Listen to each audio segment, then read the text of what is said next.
with it, all of the above, extreme poverty. So there are many, many reasons why children can't live at home for a period of time, whether that be for a short period of time or a long period of time. So we need alternative families and homes for children to belong. And that's vital, that children are in family situations and family group settings. That's not always possible, but certainly what we aspire to do, even in our family group homes. We look at a very connected family type model of care. At the moment, that's a staggering figure. 50,000 children are unable to live safely at home across Australia. And we are always looking for carers. There are more children needing homes than there are carers currently, unfortunately. We get calls on a daily basis from the departments looking for placements for babies, toddlers, children in primary school, teenagers, young adults. Yes, so the call for foster carers is indeed an urgent call, but we also can't afford to get it wrong for these children. So we have to go through a process, which sometimes, you know, it can be daunting for some people, which is why we're always needing more foster carers than we have for children. We need foster carers everywhere. So this is a snapshot of across Australia of the numbers of children in care. And as you can see in Western Australia, those figures are high, but also, fortunately, there are a lot of children in kinship care as well. So are there different types of foster care? Indeed, there are, absolutely. So we will explore some of those different types today. So we have respite care, emergency or crisis care, short to medium term foster care, kinship foster care, and long-term foster care. So with respite care, our full-time carers who have children and young people living with them in their homes full-time sometimes need a break. Those children sometimes need a break. And that's where respite carers come into play, particularly for our specialised programs. So we have two types of programs at Life Without Barriers. One is called general and the other specialised.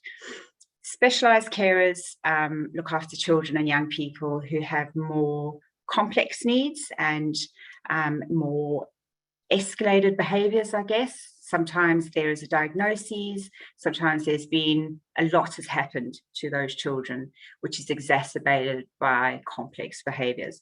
We'll talk more about that further on in the presentation, but children in specialised care, or those carers, certainly need respite. So respite carers jump in, and I guess they are almost become like an auntie or a grandparent figure, whereby children actually enjoy going to respite. It's kind of fun. Respite carers get to do things on weekends or during school holidays or certain times, certain times during the week. It's kind of, kids enjoy it as well because it's a break from the mundane, ordinary humdrum of life and routine of life. Respite carers we like to match just as we do full-time carers, and respite carers are also we like to keep the same respite carers for the same children that's generally what we like to do. With emergency or crisis care, this is whereby children may need a night in an emergency.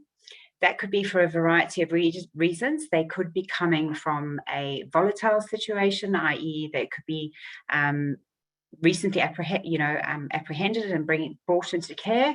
That could be where you get a call in the middle of the night or on a Friday afternoon, and the child would be with you or the sibling group within hours.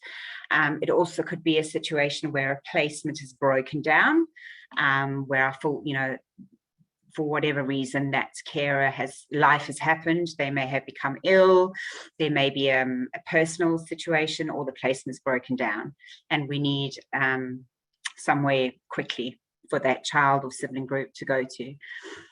With emergency care, that can range from overnight to 21 days.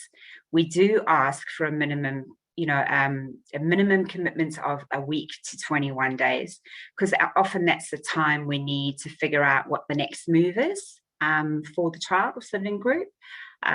So yeah, there needs to be some level of commitment in terms of your availability if you're an emergency or crisis carer. Sometimes those children won't be going to school, for example, in that time. So that's just bears thinking about your capacity or availability. For short to medium term foster care, this is where we have a reunification plan in place, which ultimately the best outcome for children is to get them back home with their families, or to get them in with a relative carer. And that is very often the window period in which we're working, or not us, but predominantly the departments are working with those families to get children back home. That can be anything between 6 months to 2 years. It just depends on the situation. So sometimes short to medium term care can be a little bit misleading. People think it's a couple months. It's not always. It can be. But yeah, generally we say rule of thumb is between 6 months to 2 years. And often we try to let foster carers know what the plan is from the get-go, but that isn't always accurate. It changes as well. So that's where it can get a bit tricky, and there's that level of flexibility required. So kinship or foster care, as I said earlier, we don't do in WA at the moment, but that is essentially where children get to live with relatives and family. And long-term care is where children, who are not expected to return home to their families or to a relative, remain in care, and that can be up to an 18-year order. Something that bears thinking about as well is when even if children are in short-term, medium-term or long-term care, they will hopefully be having contact with their families of origin. And that is hugely important for children. And we'll speak more about that later. But there is a misconception as well that sometimes children in permanent care or 18-year orders or long-term care are cut off from their families, and that is so not the case, hopefully. So if I could just jump in quickly, Shirley, and say something. As a carer, we actually offer in our home currently respite care, emergency, short to medium and long-term care. So there's such a broad spectrum, and you're not bound to just one type of care once you become a carer. You can do whatever suits you and what fits your lifestyle. So yes, just remember that. I mean, we do all of those except for kinship foster care.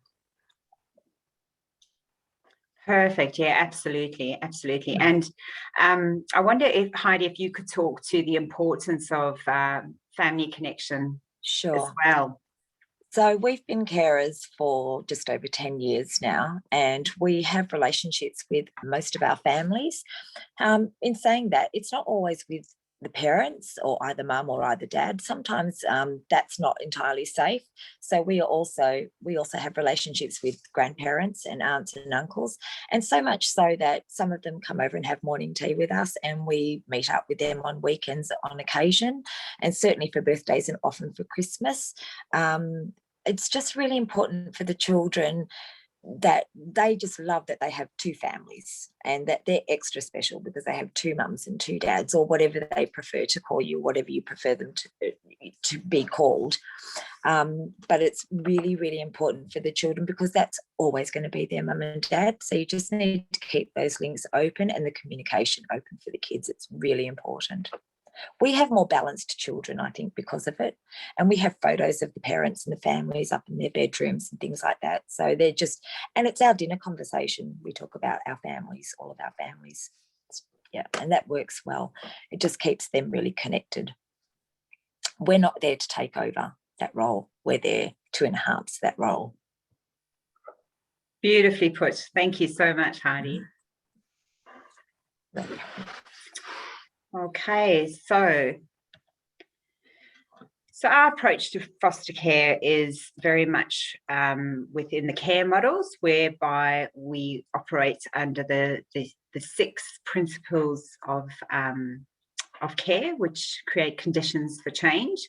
I don't want to overwhelm people with too much jargon and too much too much worky stuff, but it just good for people to know the fundamentals of the type of I guess the framework in which we work, and that predominantly is underpinned by the following 6 principles. So the first one is relationship based, and that is, that speaks for itself. Children need meaningful, trusting relationships with adults who care for them, to build that emotional and social confidence. Do you want to say something, Heidi? No, I was just agreeing with you. Sorry. Oh, great. No, that's excellent. Yeah. Just, you know what? We just need to keep life as normal as possible in Yeah. a really, not normal situation. So I think that's the trick. Absolutely. Yeah. This isn't normal. You're quite right. So what we need to do is create families and, like I said, belonging and nurturing and safety. And it's just common sense stuff, it's common sense. And that's what we're looking for from our carers, is that common sense approach. And, often we can embed all the fancy training and all these principles, as I'm speaking about now. We can teach you about attachment disorder and, have difficult conversations about sexualized behaviors and all of those things, but we can't teach the soft skills, which is that innate, nurturing, warm patience, those attributes. We can't teach those. You have those or you don't have them, so, but yeah, we'll talk more about the attributes later on. Yes, so relationships based is one of the cornerstones of our practice framework. The next is that it's developmentally focused, which again, we want to meet children where they're at. Different children are at different stages, chronologically, developmentally, physically, emotionally, and that is also affected by trauma, which brings the next principle. So the care we provide needs to be trauma informed. There is a lot of training about trauma, and we teach carers to care therapeutically and to remain trauma informed. Sometimes that can be a little bit different, especially when carers who have had children of their own come in. And I hear a lot of people saying, that's okay, I've got 6 children, I know how to do this. And it just bears mentioning that it's different.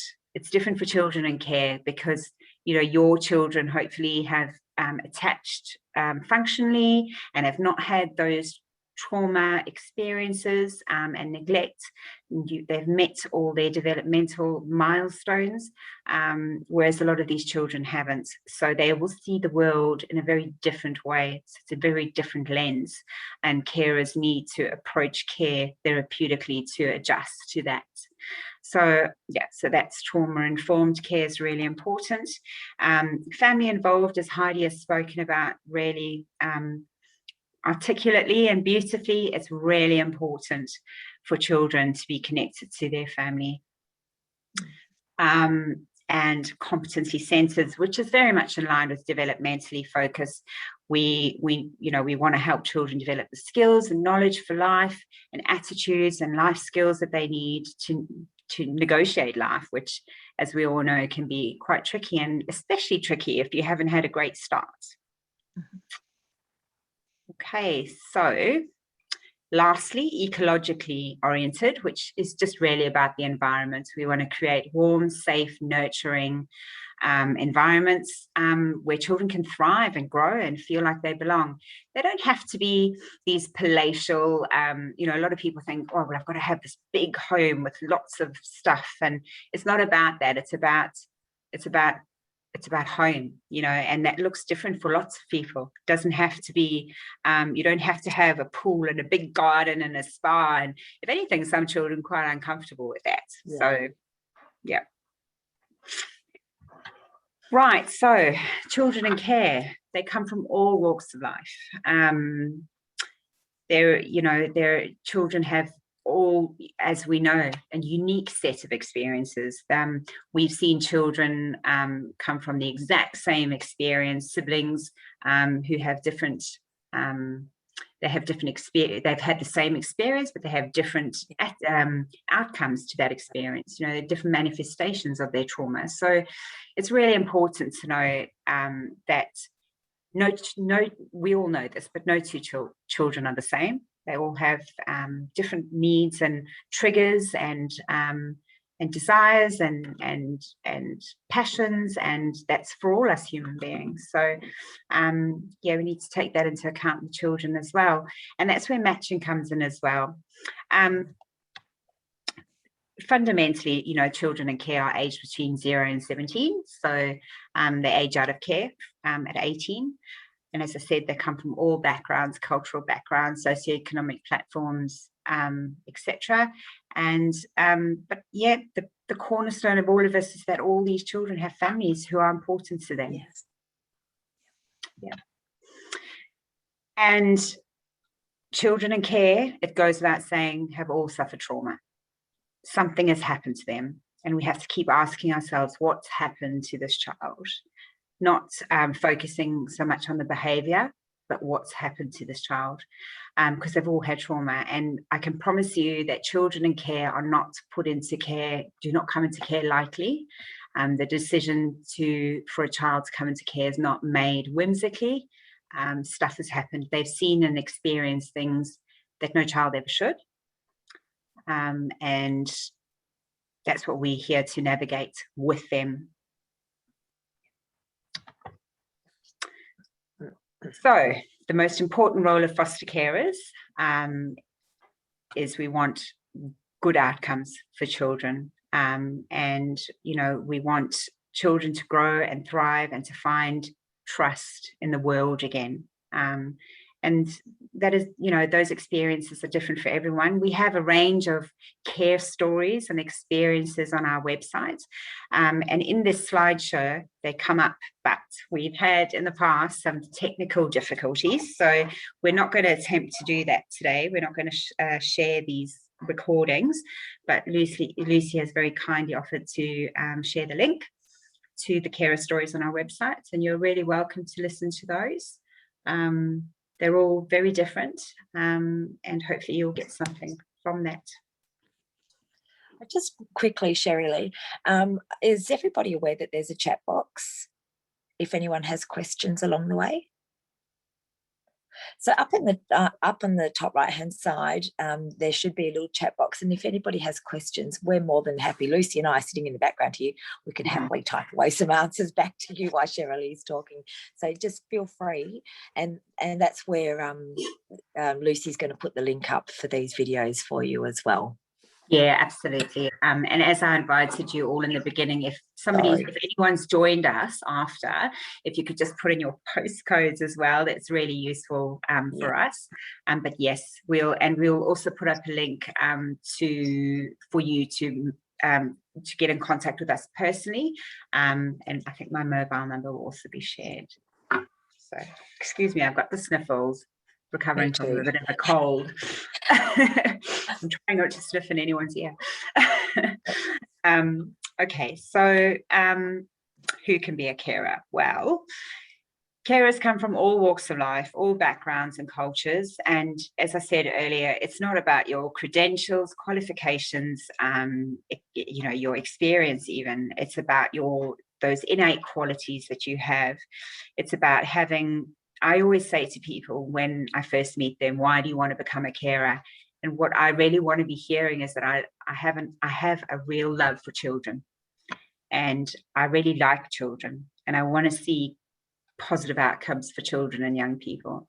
And that's essentially the cornerstone of what you need. You need to have that positive regard for children, and obviously empathy and warmth and that nurturing, protective quality, inquisitive quality. There's a lot of qualities, but essentially that's the cornerstone. Operationally or fundamentally, we want, go Heidi. Sorry, I'm interrupting. Sorry. I was just going to add that I think the most important thing is just to have patience, because Mm. of the background and the experience a lot of these children have had. They're going to try you and they're going to test you.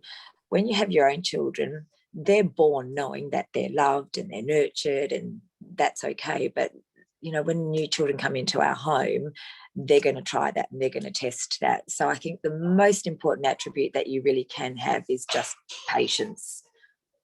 Absolutely, absolutely. There's so many carers I come across, and I say to them, so what have you found has been the most challenging part of becoming a carer? And they've all said to me, yeah, just finding the patience, so you're bang on there, Heidi. Yes, it Yeah. is. And I think another thing as well is just thinking about it. I mean, resilience is a big one. Yeah. But and within that, having a good sense of humor. Yes. Absolutely. Not taking everything so seriously, and remembering that it's not all about you. It's about the child, and it's about, the siblings that you're looking after. It's not about you.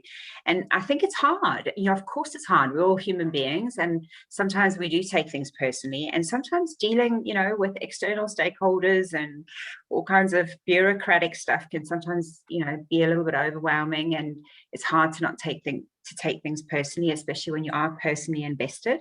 But yeah, that comes into play as well. You do need a tough skin. You need to be made of tough stuff. I'm not trying to put anyone off. I'm just saying it's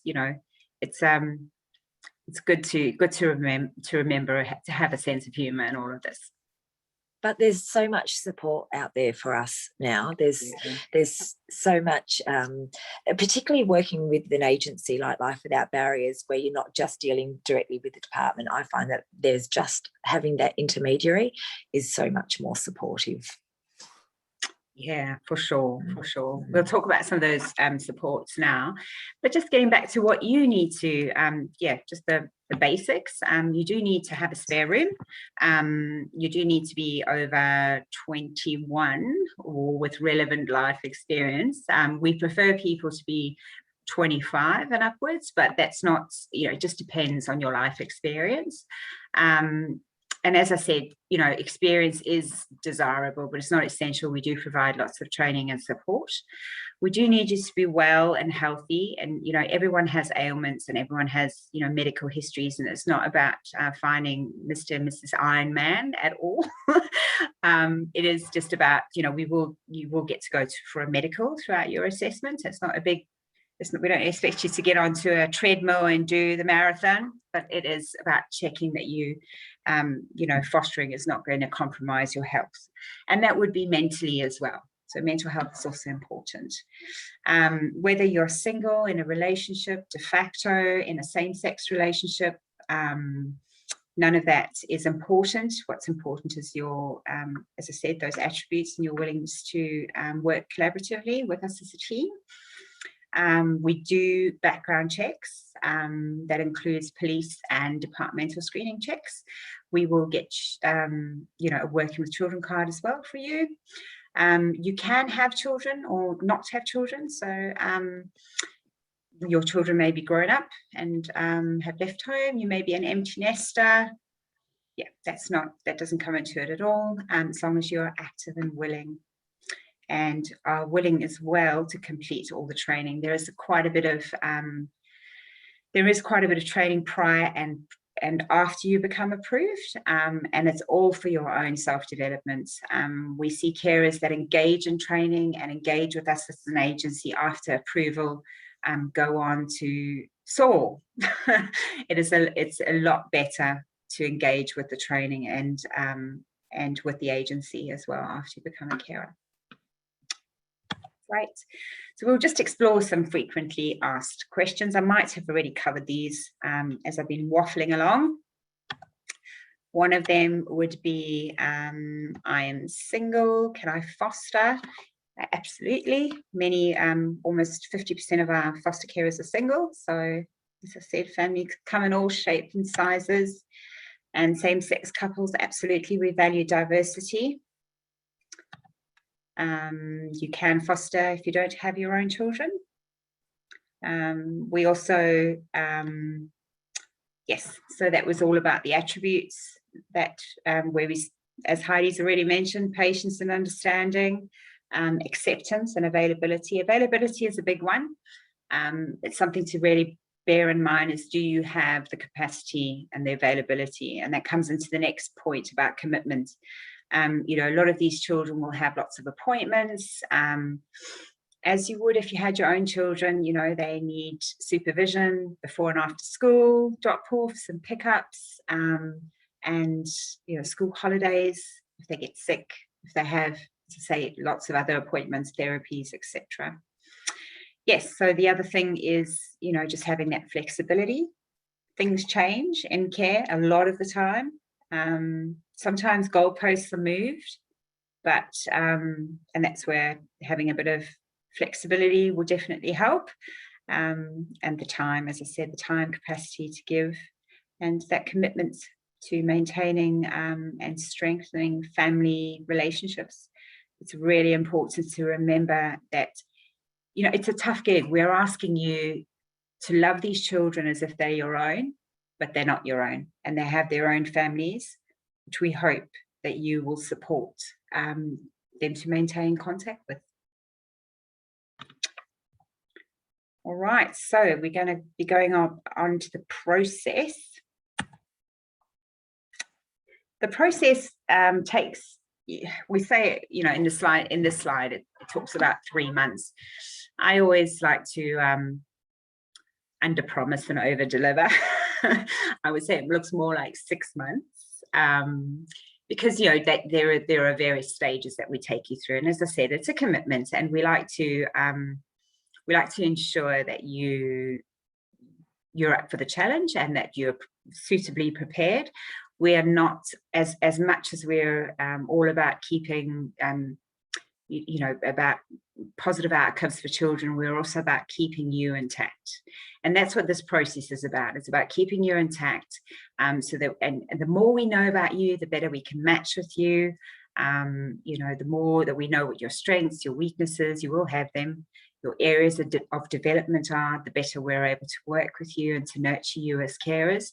And that's all about asking questions and going through a process. So sometimes that process can feel like it's a little bit daunting, lots of things to do, but I think if you approach it as a learning journey, there we go, that's a new one, I've just come up with that, a learning journey, rather than some interrogation. It's not about that, it's about, yeah, a learning journey. And I think a lot of people get to the end of the process, and actually I've heard lots of people say, wow, I didn't know that about myself, or cheapers, we didn't know that about our families. So yeah, there is a bit of intrusion, there is, but it's all for a good reason. And ultimately, it's really all about keeping our children safe. So it's expected. Yes. Exactly. Yes. So, yeah, I would say the process is around about 6 months. And as I said, the different stages. And I just want to also say that, you know, at any time, if you're in this assessment process, at any time, if you feel that this is not right for you, we'd much prefer to know now, or whenever you come to that realization, rather than when you have a child and it's not going to work for you. You know, we really would prefer to know early on. But sometimes it only becomes apparent towards the end, and that's okay. That's what the stages are for. So essentially the first bits are the information bits. So we do the initial inquiry, we gather some more information about you. Then we do a home visit, whereby we come to your home and we just really unpack a few more questions with you. We do a home safety check, and really answer any burning questions that you haven't felt that's been covered. We'll leave you with a whole bunch of paperwork. That's the best part. Once you've done the paperwork, we get that from you, and we'll assign you to an assessor, and it's kind of like at the same time the assessment process begins, and we get you to do some training, and that preparation training consists of quite a few modules, which we're really illuminating for people. And then we will go through the approval process, but we don't want to overwhelm you with all the details now, but that's pretty much what it looks like.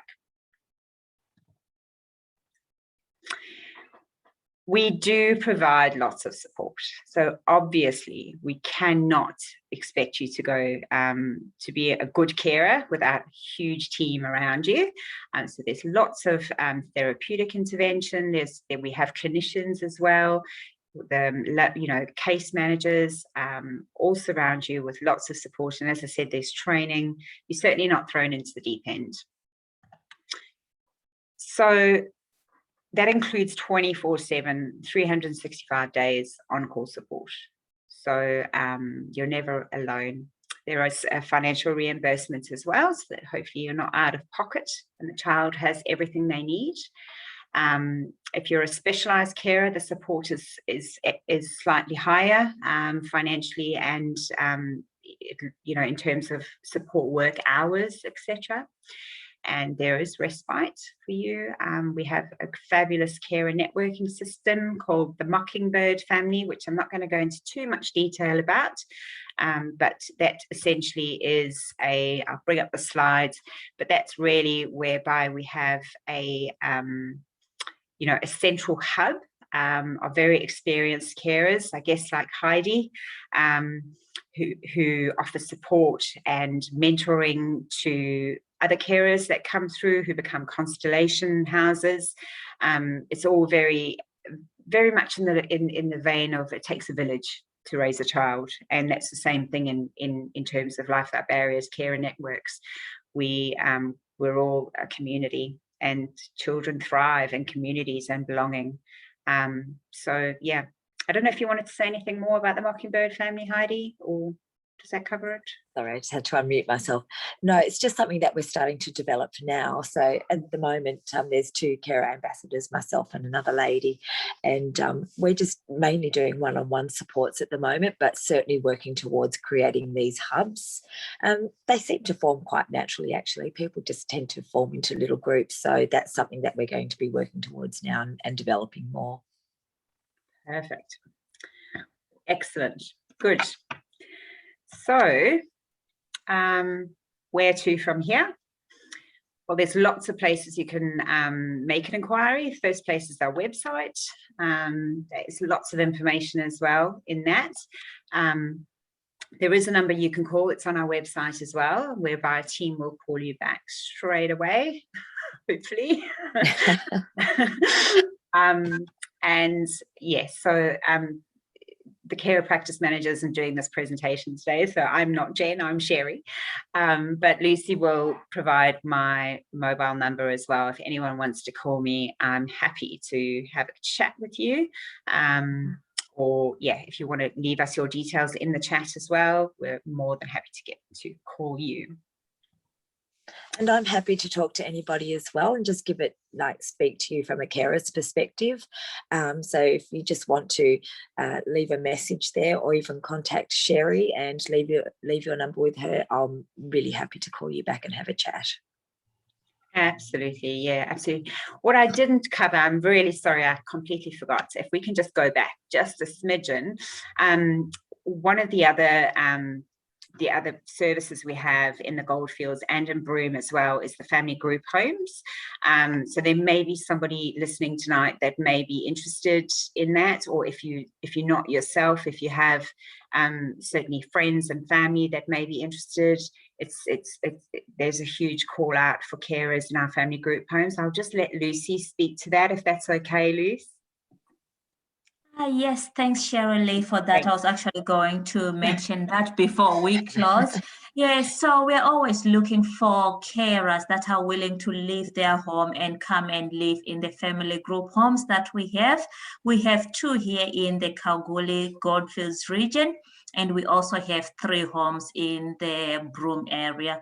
So what that looks like is you don't have to be permanently living in Kalgoorlie or Broome, but you can be paid to come in. Your flights are booked. You come and live in Kalgoorlie and support the children like you would in your own home. Most of the times it can be a sibling group, or it can be children up to 4 children in one house. So these children are children that can be placed in any area for a different type of reasons. So you will be supporting them in the family group homes and mainly staying in the group homes for 3 weeks, or depending on your availability for how long. But it will be a long commitment because we want the children to get to know you and build an attachment, and to have that consistency as well that is provided to these children. So if you've got any questions regarding the family group homes, please give me a call or do contact Cheryl Lee. I'll also put my mobile number in the chat. So there are a few questions, Cheryl Lee. I don't know if you can see them. One of them is, can we have pets? We have a large dog, but friendly and big. Yes. For some reason, I'm so sorry, I can't see the question. So I'm just hoping you won't mind. I'm happy to talk to those, Sherry, if you like. So I can happily answer them, but I just can't see them if you tell me what they are. Yeah, I'm happy to talk to those. Look, we just keep our home really just as normal as possible. We've had our own family prior to fostering children as well. And we have 3 dogs and we have a cat, and they are so therapeutic for the children as long as they're safe and friendly, of course. And it doesn't matter whether they're big, tiny, because honestly, chihuahuas can be just as daunting as a big dog sometimes. But we find them really therapeutic for the children. The kids love to go out the back and run around with the dogs. But in saying that, they love to sit on the couch and just have a hand on the cat. So it's something that's really important. We just keep our house as normal as possible. It's just like when we had our own children. Also, another question that's come up here is how old should our youngest biological child be? And generally, we try and foster younger than our youngest child. It just helps our own children to fit in with the situation and that as well. So because it's different. Fostering children is really different to raising your own children. They're not biologically yours. You can love them and do everything the same, but they're not your children.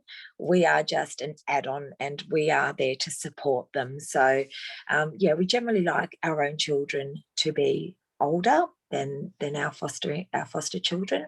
The other thing that is often required is that it's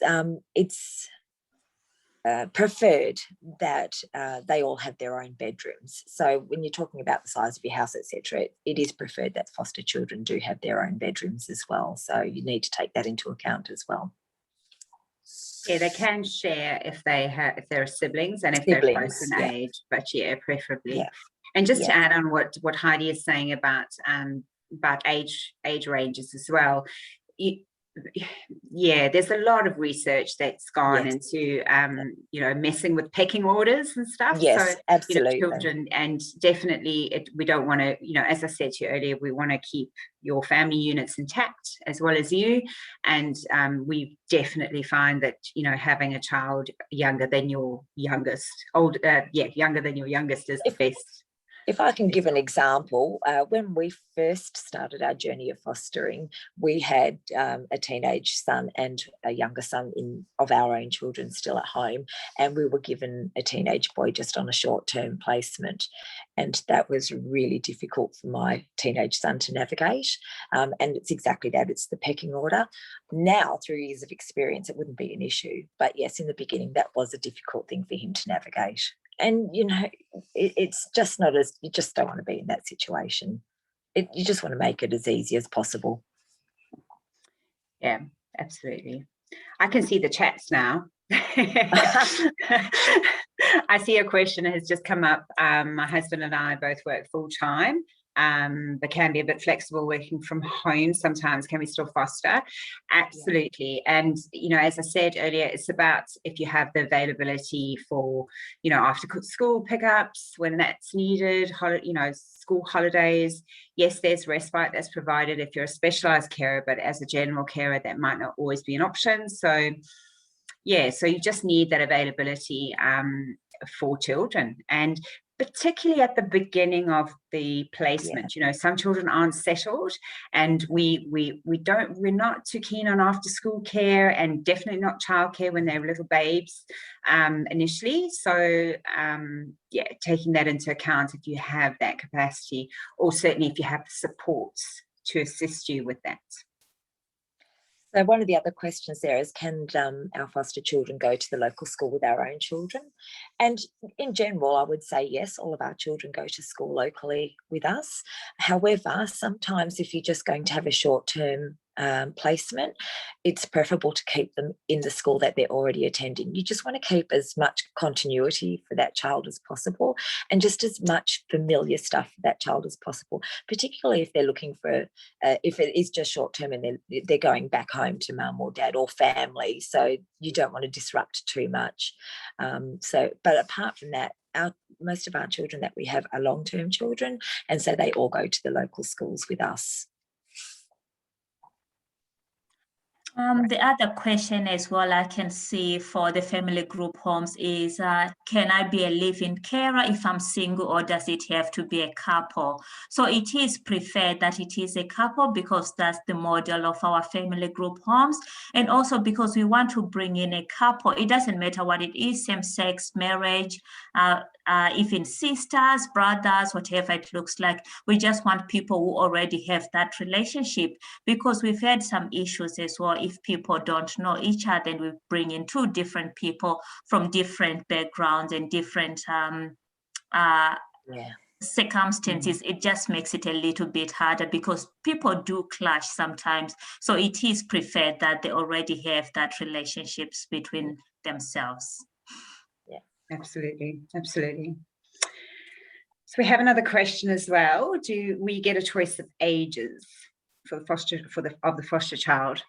Yeah, just in terms of your preferences, absolutely. So the assessment process will really unpack what is the suitable age group for you, and ultimately your assessor will make that recommendation. You certainly absolutely have we want to hear your preferences. Sometimes the assessor won't agree with that, but it's for very valid reasons. For example, if you wanted babies and you work full time, and that baby would need to go into to daycare, that would be, we wouldn't recommend that then. And as we've said earlier, the age range of your birth children, if you have children in the home, comes into play. But yeah, absolutely, we will take into account your preferences on age groups. Yeah. And rather than state specific ages, just like you've just said, Sherry, I think you state an age group. So like under 5 or, 5 to 10, I think an age group works a lot better. And because often you get some siblings as well. And so, yeah, an age group is just a lot more accommodating. For sure. Okay, we have another one. Can we ask for a sibling group so they don't get separated? And if so, can siblings share a bedroom? Absolutely. So sibling groups, we definitely want to keep sibling groups together as much as possible. That's hugely important. They can share bedrooms if it's suitable, if it's appropriate in terms of their age. But absolutely, we don't like foster children sharing bedrooms with biological children, but certainly the siblings can share. Excellent. And there's a lot of sibling groups coming through, isn't there, Sherry? There is sibling groups now. Yeah, a lot of sibling groups, and and what we're seeing is a really wide range of ages within those sibling groups. So baby, primary school, teenager, or baby, toddler, teenager. So and a lot of the time the older siblings have been taking care of the younger siblings for a long time. So that can present problematic as well. Another thing to navigate. It's another thing to navigate. Okay, well, I think that's, there don't seem to be any more questions coming through. Please feel free to contact us, as we've said before. And I just wanted to thank everyone again for joining us and caring enough, I guess, to want this information.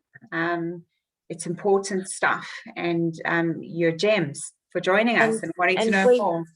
And we've given you a lot of information tonight. And if you just want to break it down and just have a chat and just take it from there, please do. Just give it a go. Excellent. Well, thank you so much, everyone. And Lucy and Heidi, thank you so much as well. Thank you. Sorry I was a little late. Not at all. Okay, Thanks, everyone. take care. Lucy, Have a lovely bye. dinner.